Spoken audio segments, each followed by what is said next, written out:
اور تازہ ترین خبر ہے، میر رضا علی قاتل کیس کی تحقیقات کے لیے جوڈیشل کمیشن قائم کر دیا گیا ہے۔ گزشتہ روز سندھ کابینہ کی جانب سے سرکولیشن کے ذریعے سمری کی منظوری لی گئی تھی جوڈیشل کمیشن قائم کرنے کے لیے، اور اب جوڈیشل کمیشن قائم کر دیا گیا ہے۔ سندھ ہائی کورٹ کے جج کو نامزد کر دیا گیا ہے۔ تفصیلات جانیں گے سلیمان سعادت خان سے۔ سلیمان جی وجی میر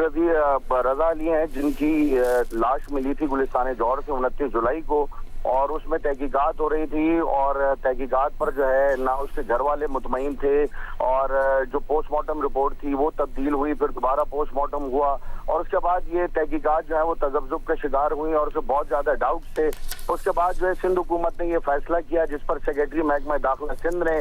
جو ہے وہ رجسٹرار سندھ ہائی کورٹ کو خط لکھا، جس میں ان کا یہ کہنا تھا کہ جوڈیشل کمیشن جو ہے وہ قائم کیا جائے۔ تو اب جو ہے وہ جوڈیشل کمیشن جو ہے اسے آفیشلی جو ہے وہ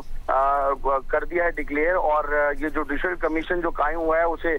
chief justice Sindh high court نے جسٹس عمر سیال کو جو ہے وہ اس جوڈیشل کمیشن کی سربراہی کے لیے نامزد کیا ہے، اور اب یہ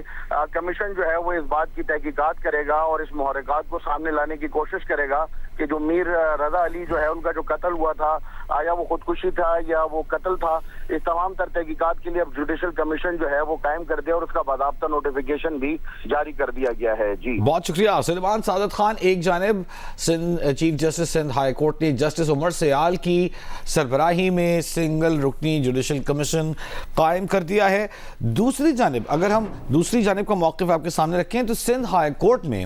مقتول کے اہل خانہ نے ایک درخواست دائر کی تھی، اور اس میں جوڈیشل کمیشن کے قیام کے خلاف اور JIT تشکیل دینے کی درخواست دائر کی تھی سندھ ہائی کورٹ میں۔ جسٹس سلیم مہیسر کی سربراہی میں 2 رکنی بینچ درخواست کی سماعت اب سے کچھ دیر میں کرے گا۔ درخواست سماعت کے لیے منظور ہو گئی تھی، 2 رکنی بینچ نے ابھی سماعت کرنی ہے، لیکن اسی دوران یہ فیصلہ سامنے آیا ہے، سندھ حکومت کی درخواست پر ایک جوڈیشل کمیشن قائم کر دیا گیا ہے۔